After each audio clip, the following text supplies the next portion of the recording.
Yo, what's up mga boss? Toyota Tundra tayo ngayon. Okay, so dito, may ikakabit akong pyesa dito sa Toyota Tundra. Okay, so ipakita ko sa inyo yung ikakabit ko.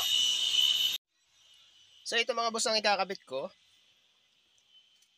Ang ikakabit ko ay, ano ba ito? Toyota Tundra wireless charger user manual. Wireless charger tayo mga boss. So dito, meron siyang plug and play socket. Okay. So, meron siyang kasamang cable tie. So, lagay muna natin yan dyan. Tapos, ito yung pyesa na ikakabit ko. Ano? Hindi ka matanggal. Yun, natanggal na. Yan. Okay. So, itong charger na ito, yung ipinapatong lang yung cellphone. Tapos, dyan na magcha-charge. Check natin yung ilalim. Ito yung wire niya. Connector socket. So, ang pwesto niyan, pag ganyan. Yan, pag ganyan ang pwesto niyan. So, dito ko yung ilalagay. Kukunin ko lang yung kanyang emblem at ililipat ko dito. Yan, may power button din siya. Oh. Yan. Okay. So, ang pagkakalas niyan, makikita nyo naman dito, may manual kasi siya. Pero sabi nga, kahit hindi nyo naman basahin yung manual, makikita nyo naman yung sistema nung design nung ikakabit natin. So, dito, tinignan ko pa rin naman, masabi lang na nagbasa, yan ang manual niya. So, buksan daw yung itong box na to, yung pinakatakip, tapos may mga tornilyo yun dyan, tatanggalin yung cover, tapos kukunin natin ito. Ito na nga. Tapos, ibaba yun, tapos may, ano sinasabi doon? Ba't binaba? Itaas daw. Basta yan. Papakita ko na sa inyo. Niluluko ako nitong manual na to. Tapos yun, may sinasabi siya, yung wire daw, ilagay doon. Pero madali na yan. Siyempre, buksan daw ito. Kalasin yung mga tornilyo, kalasin yun. Yung mga yan. Kailangan buklatin natin to lahat. Kalas yan lahat yung mga yan. Maliliit na tornilyo na yan. Tapos yung wire, ipapasok natin dito. Aangatin natin to. Itong cover na to. Pagkaangat niyan, meron yan ditong charger. Diyan natin ilalagay yung socket para sa charger. Yun. Plug and play lang naman yan. So, ngayon, umpisahan na natin ito. So, ayun mga boss, kakalasin ko na muna itong panel nito. Pakita ko lang sa inyo kung paano yung step by step kung paano kakalasin yung cover. So, Phillips screw lang naman kailangan natin dyan. Yung maiksi or mahaba, bahala kayo kung anong diskarte nyo.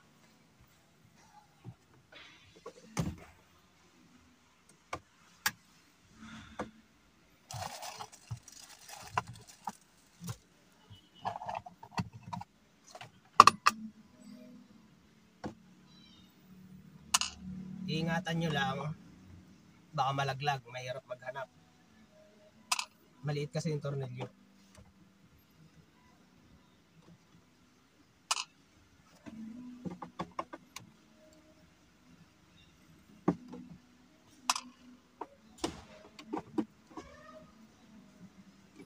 Madami siyang tornilyo mga boss. Makikita nyo naman yun dito. Lahat ng tornilyo, kalasin nyo.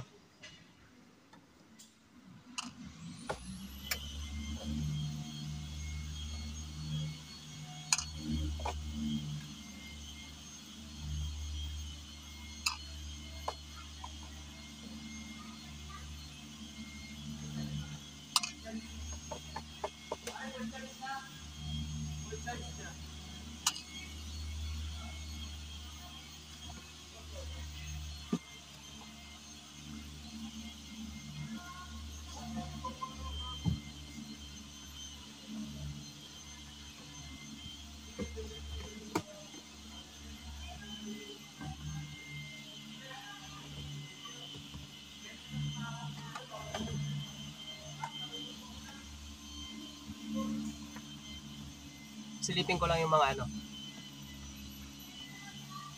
Ayun, meron pa pala sa ilalim mo. Meron pa dito. Wala ako ng ilaw. Okay, may ilaw na.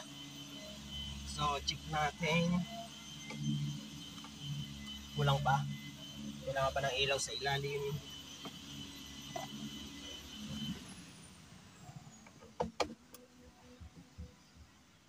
Marami siyang tornilyo mga boss.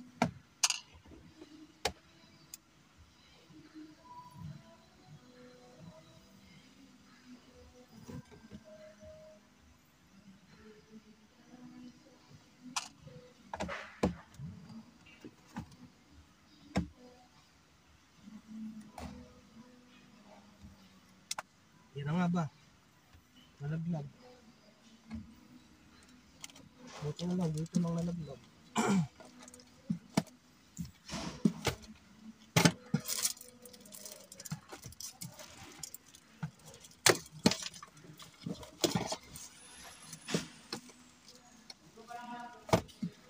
Hanapin ko na lang mamaya.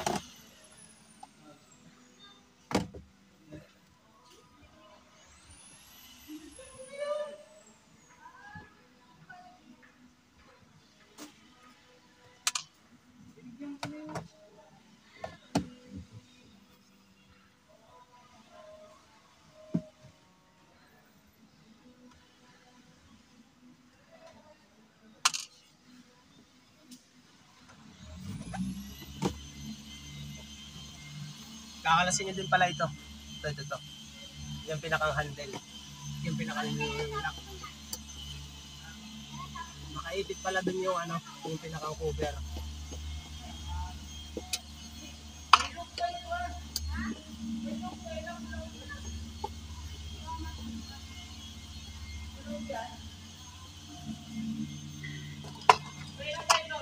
Meron pa rin palang tornilyo dito sa ibabaw.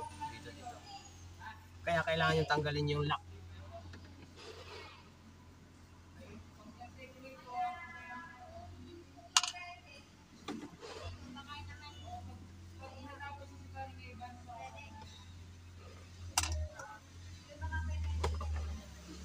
Ayun, ganun lang mga boss.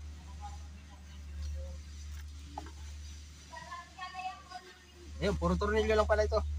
Hanapin ko muna yung ano, yung nalaglag na tornilyo dito.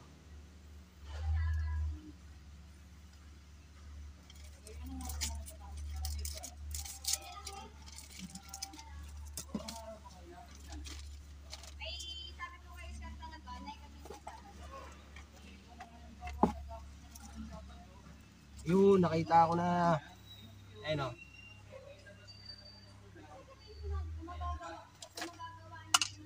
Okay, kompleto.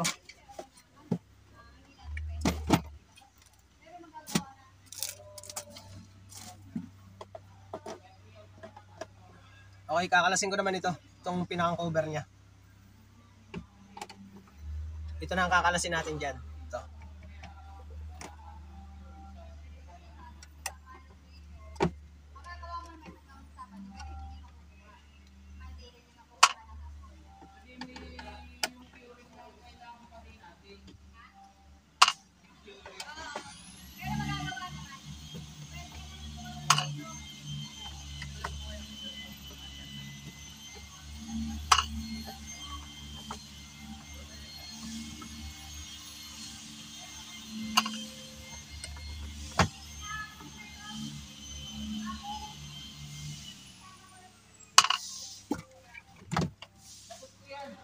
Okay, ayos na.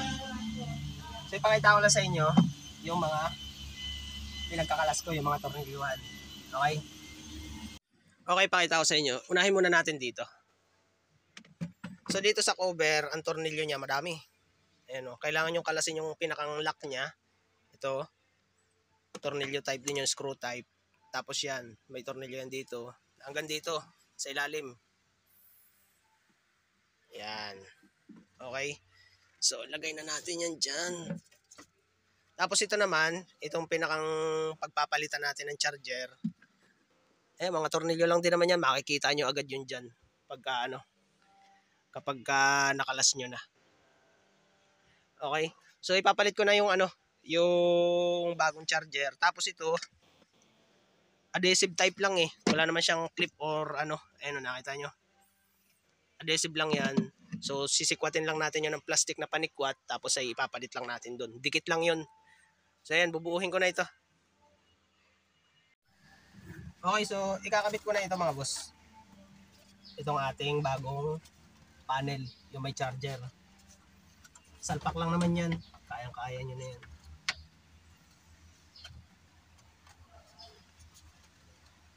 Siyempre, yung mga kinalas natin dito na tornilyo, yun lang din ang ipapalit natin.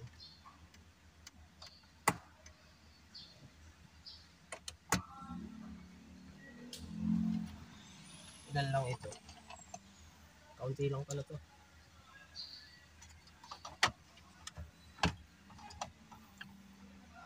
2, 4, 6, 6 na tornilyo lang.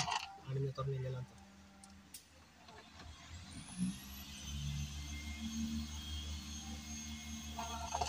One, two, three,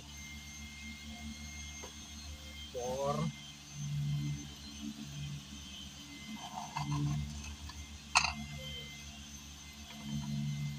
5, at last 6 na tornilyo. Ayan, okay. Ayan na, may charger na siya dito.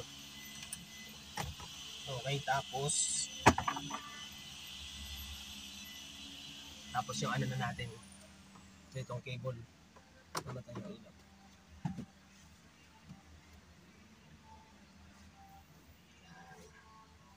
Tapos dito sabi daw, ilalagay lang natin pag ganun.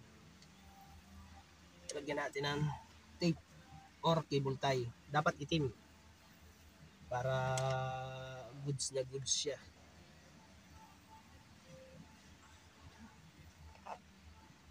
Tuklapin ko na lang itong cover dito sa likod.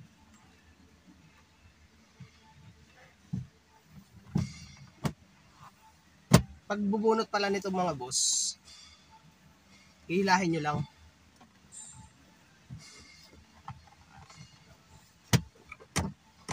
Ayan o.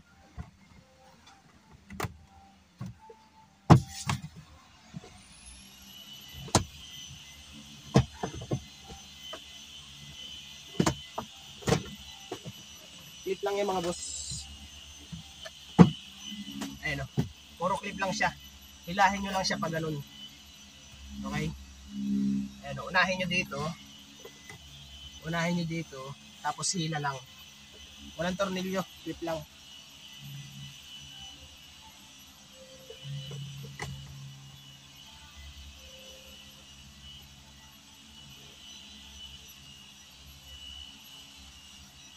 Kuha lang ako ng cable tie na itim.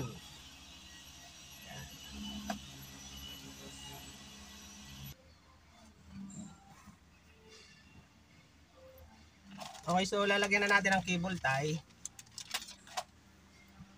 Dito sa ibabaw, sa loob, dito sa bandang loob, pwede na yan kahit isang pwesto yung strap.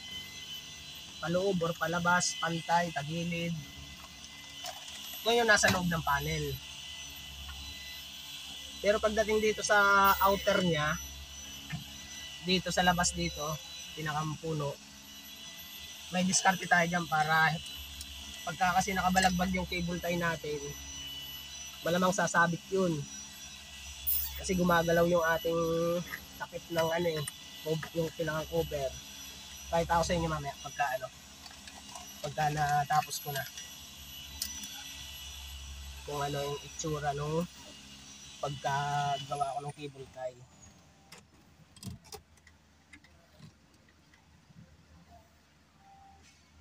Ayan. So dito sa likod, asa na yung wire natin? Ito. Ipa-plug lang natin yan doon sa ano, original socket ng cigarette lighter socket.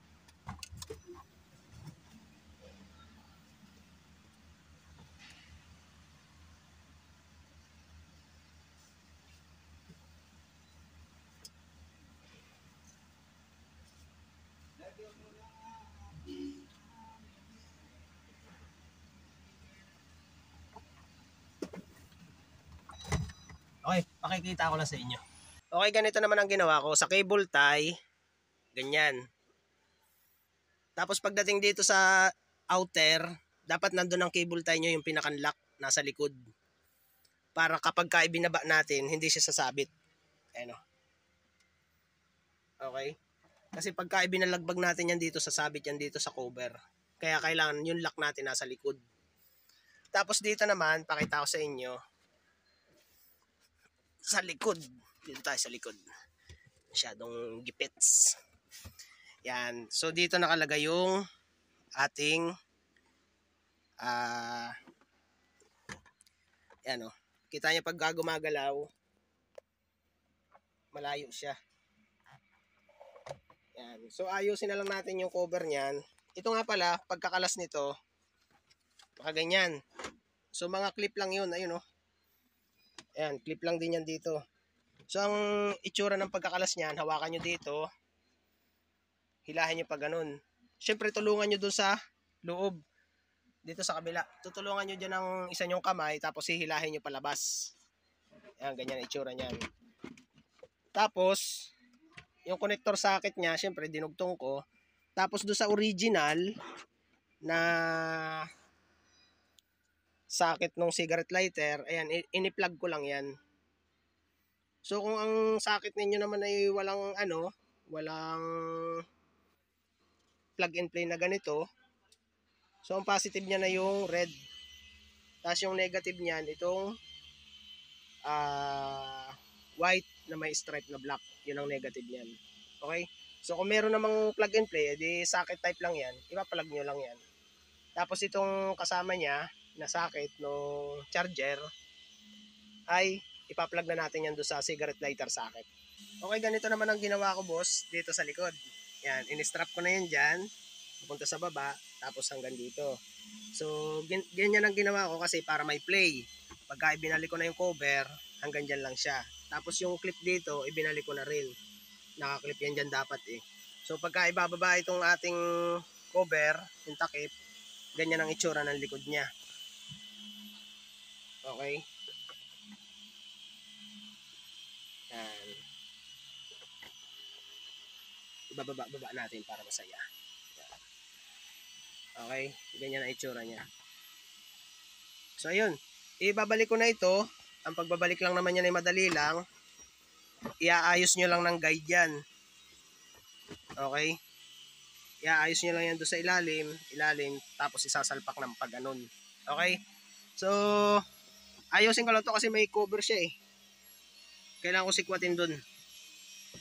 Yan. Basta diskarte nyo yan pagka ilulusot. Basta itama nyo lang yung pinakalock niya. Doon, sa butas. Okay? At ayan na nga mga boss. At dahil nga naikabit ko na yung power source niya dito sa likod, sa cigarette lighter socket, at naayos ko na rin yung mga wirings niya, naikabit ko na rin. So ngayon, testingin naman natin kung gagana. Ito yung susi. Plug and play lang yan mga boss. So isasaksak nyo lang. So ayan, gumana na oh. Pag binuhay nyo siya, may kulay green, tapos ay itong power button niya, kulay blue. So ayun, so nagana naman ha, pero wala akong cellphone na wireless charging, kaya okay na ito. May power na siya. Okay, so bubuuhin ko na para dire-diretso na tayo, tapos final test tayo. Okay, bubuuhin ko na to. Ganito lang naman yan. Tatama nyo lang yung ganyan. Tanggalin na natin yung susi at ang ingay. Tapos yun, dire-diretso na ito. Bubuuhin na natin. Tapos syempre, ingat pa rin. Baka malaglag ang tornilyo ay mahirap hanapin, maliit. Yan, kailangan hahawakan nyo yung dulo. Para pag itinornilyo natin, hindi agad siya malaglag. Or baka mabitawan natin ay mahirap na maghanap. Dahil sa liit nung tornilyo. Ang dami niyang tornilyo. May kayo. Pero kung kayo ay merong yung automatic drill, pero hindi advisable kasi maliit lang yung thread niya, baka malus thread naman pagka sumobra yung pagkapihit. Kaya mas maganda manual nyo pipihitin para kontrolado natin yung pihit. Yung ano doon sa likod okay na, plug and play lang naman yun, kaya full goods na yun pagka naisuksok nyo na. Pero titignan nyo pa rin yung pagtatamaan ng terminal, kasi kapag ka hindi naman tama yung terminal natin doon ay hindi siya gagana. Kaya pagka ganun, may senaryo kayo na halimbawa hindi siya gumana, check nyo muna yung socket niya.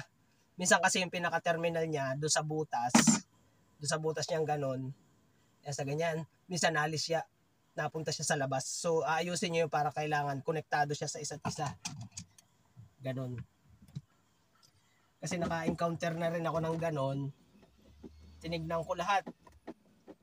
Views, wirings, tapos nakita ko pala pag isinusuksok ko yung socket, hindi pala siya napasok do sa kapwa niya terminal. Kaya yun, hindi talaga kukontak yung power niya kasi hindi siya konektado sa isa't isa. Kaya pagka ganun, double check lagi. Minsan naman natsambahan na pag plug mo siya, hindi na siya nalis siya yung terminal, kaya gagana na agad. Pag lang naman may gano'n na senaryo na na tipong hindi nagana, double check nyo muna yung pinagsuksukan nyo para hindi mahirap hanapin.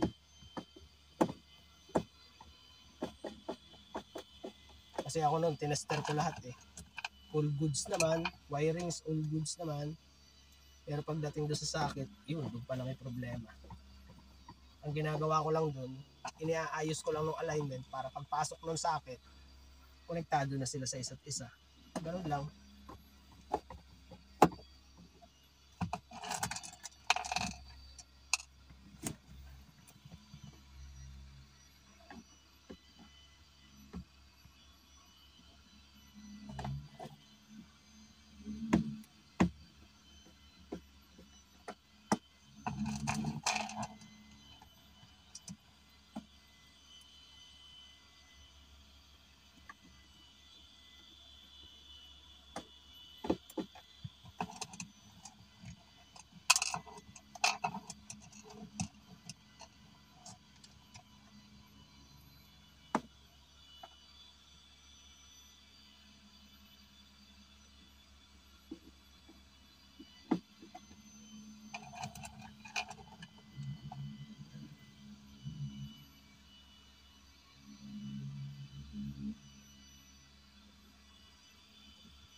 So ayan mga boss, ayos na.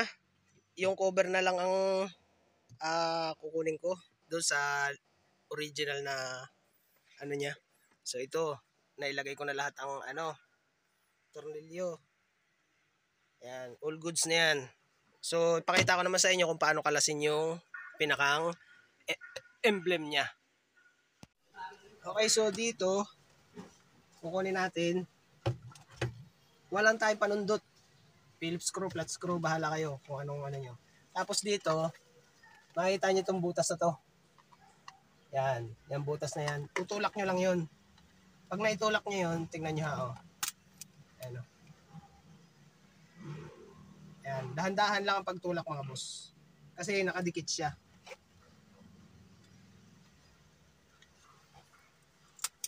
Kailangan dahan-dahan lang para lahat siya ay umangat. So, huwag nyo siyang bibiglain at baka maputol. Ayan May makikita kayo dito mga butas.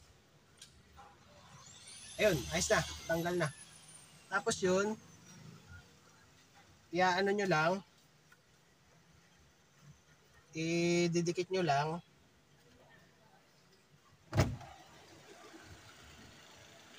Yan, ganyan. Okay na. Okay, so ayos na. Ganito itsura niya mga boss. Yan. Naidikit ko na yan. Dikit lang naman yun. Makikita nyo yun doon sa butas. Ayan. Nakalampas pa nga yung aking yung aking pinasundot eh.